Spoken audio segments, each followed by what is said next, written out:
Olá, sejam bem-vindos a mais uma troca de ideias e apresentação de um tema especial para você que nos tem seguido pelas redes sociais. Nós, do Instituto Paulista de Sexualidade, sempre nos preocupamos sobre as questões que afetam o funcionamento sexual, a satisfação com a sexualidade. Hoje eu quero trazer para vocês um assunto que diz respeito a como nós funcionamos no dia a dia. Então, sejam bem-vindos à discussão. Eu sou Oswaldo Rodrigues. Para quem não me conhece, eu sou psicólogo. Sou psicoterapeuta que atende casais e indivíduos em queixas sexuais para uma melhoria de vida, para uma maior satisfação no cotidiano. Pensarmos em trabalho e sexualidade implica também começarmos a compreender como é que nós, humanos, funcionamos e reagimos à situação do que nós chamamos de estresse. Na verdade, o estresse parece que nós sempre pensamos que é quando estamos no exagero das situações. Bem, isso tem a ver com trabalho. O estresse com o trabalho sempre foi reconhecido como muito importante porque ele atrapalha a produtividade do próprio trabalho e vai impedir o bem-estar da pessoa e impedir que essa pessoa manifeste, reaja, tenha como consequência na vida dela as coisas associadas ao bem-estar, ao prazer. E aqui entra a sexualidade.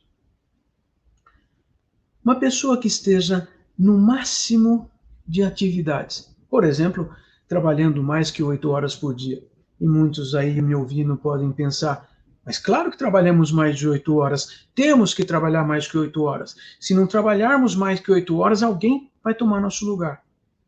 Esta já é uma atitude estressada, já é uma atitude mobilizada por medos, mobilizada por emoções.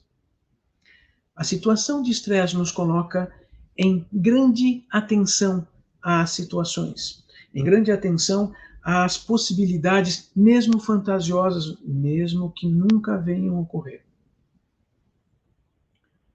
Algumas pessoas já têm a tendência de pensar errado, ou seja, pegam uma informação e pensam de maneira negativa, muitas vezes, então, não apenas negativa, mas antecipada. Também podem pensar de maneira catastrófica, pensar antes que as coisas aconteçam e de maneira negativa. Não vai dar certo. Se observarmos o cotidiano de trabalho e percebermos, primeiro, que estamos trabalhando muitas horas além do que deveríamos. E qual é o além do que deveríamos? Existem boas razões para designarmos 8 horas de trabalho por dia, porque é necessário cuidar das outras atividades da vida. Alimentação, sono, higiene. Isso só para as questões básicas do corpo. Cuidar da saúde do corpo é apenas uma parte. E a nossa saúde social, familiar, afetiva, sexual. Então, voltemos um passo. Se não estamos tendo horas de sono suficientes, horas de sono, isso vai implicar, sim, podem ser 8 horas, podem ser 7, para algumas pessoas são 9 horas. De verdade, nesse tempo todo de sono, nós provavelmente acordamos 1 ou 2, às vezes 3 vezes à noite e comemos um tempo. Quando acordamos, tiramos um tempo do horário de sono. Também eu tenho que ponderar que tem momentos em que a gente tem um sono profundo, outros momentos em que a gente tem um sono muito leve, outros momentos em que sonhamos. O sono tem vários momentos e cada momento tem sua função. Acordamos e já vamos trabalhar. A pergunta já nessa hora é como é que nós estamos nos sentindo e como é que nós vamos conversar conosco sobre, olha, dormi o suficiente, estou bem para poder ter uma boa jornada de trabalho. Se acordarmos já de mau humor, provavelmente nós vamos ter uma situação que provavelmente vai fazer o dia ser desastroso, porque nós já iniciamos fazendo interpretações negativas da realidade. Bem, dormir é um. E prestar atenção na alimentação. Termos vários momentos de alimentação durante o dia, pelo menos aqueles 3, ou seja, antes de começarmos a trabalhar, no meio do horário de trabalho, e a terceira vez, geralmente o jantar, depois de termos trabalhado. Prestarmos atenção na qualidade da nossa alimentação já é um bom competidor para as questões de estresse. Vejam que eu acabei de contar uma coisa que provavelmente quando estamos trabalhando há muitos dias, há semanas, de maneira intensa, extensa e preocupada, provavelmente não estamos dormindo bem, provavelmente já não estamos tomando conta da nossa saúde em termos de alimentação. Pois é. E como é que vamos funcionar sexualmente nestas circunstâncias, se nem a alimentação nós estamos cuidando? Então, nessas situações de trabalho extremo e extenuante, nós não funcionamos sexualmente. Por quê? Vai faltar tempo. Tempo para aproximação afetiva, tempo para intimidade física, tempo para um casal produzir atividades de lazer e de bem-estar conjuntos para que venha o desejo, a motivação, o bem-estar que conduz à atividade sexual. Além do que, nós vamos precisar de tempo, pelo menos 1 ou 2 horas, antes do sono vir, antes do horário de dormir, para uma dedicação sexual, se é que a gente só vai deixar o sexo para a última coisa do dia. E no fim de semana, se estivermos muito cansados, nós vamos querer dormir, descansar, não fazer nada. E o sexo é uma atividade física. O sexo exige uma aproximação, um contato e exige energia, dedicação. Exige que durante a semana nós estejamos pensando sobre sexo, imaginando, lembrando, fantasiando, conversando, contando para outra pessoa o que pensamos, imaginamos, lembramos. O tempo durante a semana, mesmo que esse casal apenas faça sexo uma vez por semana e estejam muito satisfeitos com isso, ainda assim, todo esse preparo durante a semana vai ser necessário. Pensemos nisso, porque pensar é a primeira parte dessa história, dessa discussão. Se estivermos dedicados demasiado a trabalho, muito tempo a trabalho, provavelmente não teremos muito tempo para pensar em sexo. Vamos querer desafogar, relaxar, aliviar. Se o sexo for usado para alívio, vai ser uma perda de tempo. Inclusive porque aí provavelmente o sexo é mal feito e apenas queremos extravasar aquela sensação de tensão física para termos um relaxamento. Provavelmente nem vamos dedicar muito tempo nem qualidade para a atividade sexual. Também é importante considerar uma outra coisa. Se vamos passar muitos dias, semanas, em um estresse de trabalho, significando que estamos trabalhando muitas horas por dia, muitas vezes o fim de semana, com diminuição de tempo de dedicação à alimentação, higiene, bem-estar. Vejam que eu nem falei de diversão, passearmos. Mas se não tivermos nem tempo para fazer essas outras coisas de autocuidados, como é que nosso corpo vai funcionar? Será que o nosso corpo vai funcionar bem a ponto de não deixar algumas doenças chamadas de psicossomáticas ocorrerem? Quer dizer, se o nosso corpo não está recebendo o autocuidado mínimo, será que ele não responde, não reage, trazendo incômodos, trazendo disfunções, não funcionando direito? E o sexo está incluído. Porque toda essa circunstância que eu estou descrevendo, que o trabalho em excesso, com mais intensidade e com mais tempo de uso durante os dias, ele vai interferir com a função sexual, produzindo disfunções. Vejam que não vai haver uma doença que vai impedir o funcionamento do genital. Vai haver uma disfunção, porque o corpo precisa usar esse tempo que sobra para melhorar suas condições básicas de vida. Quer dizer que então eu posso provocar, inclusive, desarranjos hormonais, homens e mulheres. As mulheres podem perceber isso com alguma facilidade quando a menstruação vem adiantada, demora para acontecer, ela perde aquela frequência previsível. E os homens?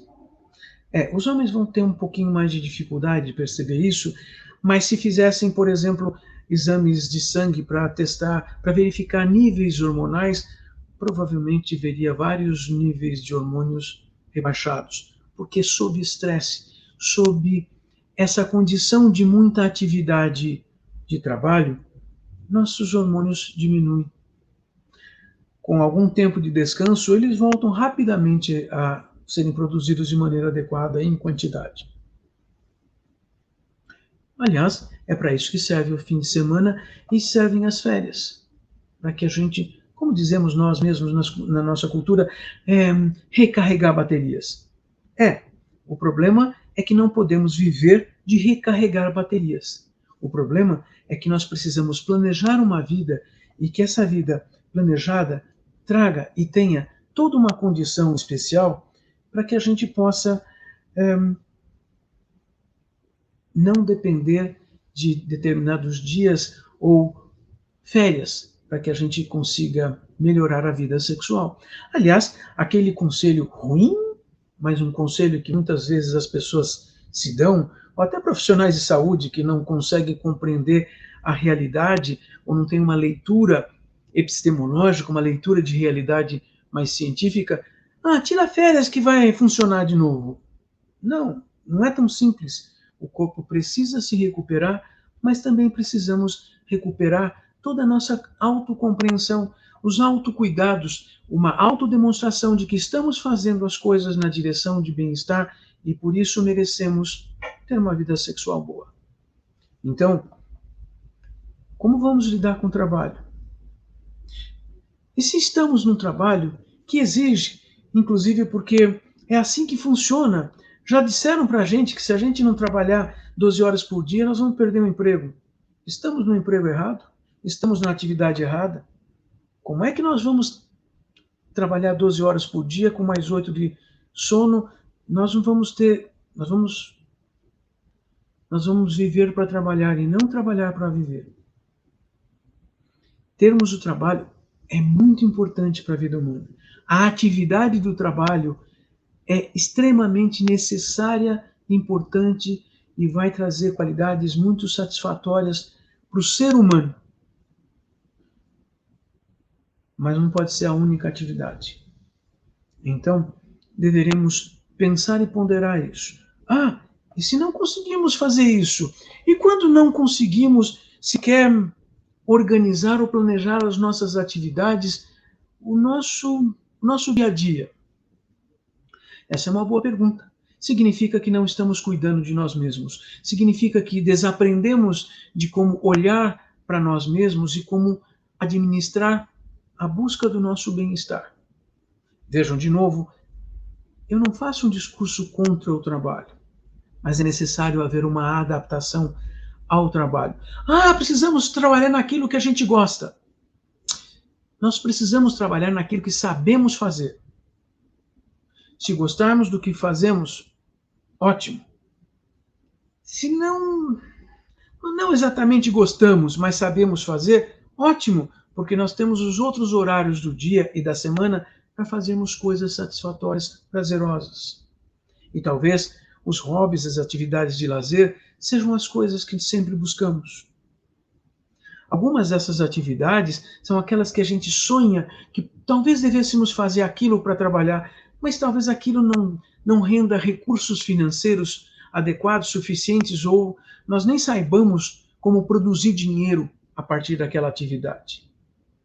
Então, ela deve se tornar uma atividade chamada de lazer. Puxa, mas como aprendemos a lidar com tudo isso? Deveríamos ter aprendido nos 20 primeiros anos de vida, nos 15 primeiros anos de vida. Depois disso, precisamos de, talvez, intervenções a partir do mundo organizado para que a gente consiga desenvolver novas qualidades. Uma das formas é a psicoterapia. Nós não damos conselhos. Um psicólogo auxilia a pessoa a desenvolver mecanismos de enfrentamento e de inserção na sua vida para que a vida seja satisfatória, para que a vida seja boa. Adaptar cada passo e nos adaptarmos para o futuro. Esse é o papel da psicoterapia. Irmos todas as semanas, durante 50 minutos, para uma sessão de psicoterapia é um caminho muito importante e útil. Mas ele tem técnica envolvida na circunstância. Essa técnica é a da condução da circunstância para que a pessoa desenvolva, dentro de suas possibilidades e suas preferências, algo positivo.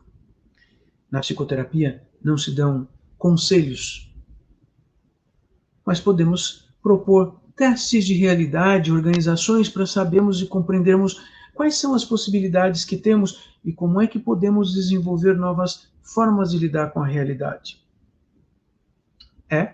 Aqui podemos fazer isso, inclusive na vida sexual e o trabalho. Quer ajuda? Procure a gente no Instituto Paulista de Sexualidade, o IMPASEX. Estamos disponíveis para ajudar a discutir todas essas coisas, inclusive melhorar qualidades de autocuidados.